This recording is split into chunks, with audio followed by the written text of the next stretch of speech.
नमस्ते दोस्तों, आप सब कैसे हो। आशा करती हूँ आप सब लोग बहुत अच्छे होंगे। मैं एक कहारवा नाच गीत सुनाने जा रही हूँ आप लोगों को। जैसे लगेगा कमेंट करके ज़रूर बताइएगा। बोलई बड़ेरिया पे कागा हो हमें निको न लागे। बोले बड़ेरिया पे कागा हो हमें निको न लागे।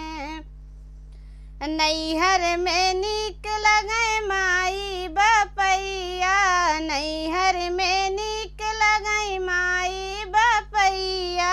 ससुरे में सास बयरिनिया हो हमें निको न लागे। ससुरे में सास बयरिनिया हो हमें निको न लागे।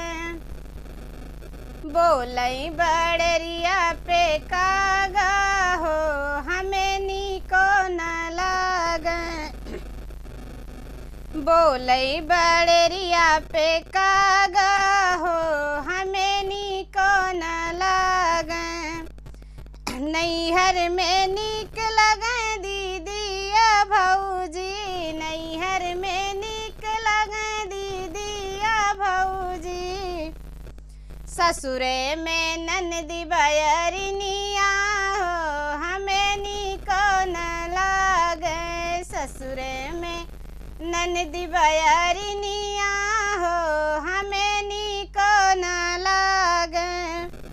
बोले बड़ेरिया पे कागा हो हमें निको न लागे। बोले बड़ेरिया पे कागा हो हमें निको न लागे।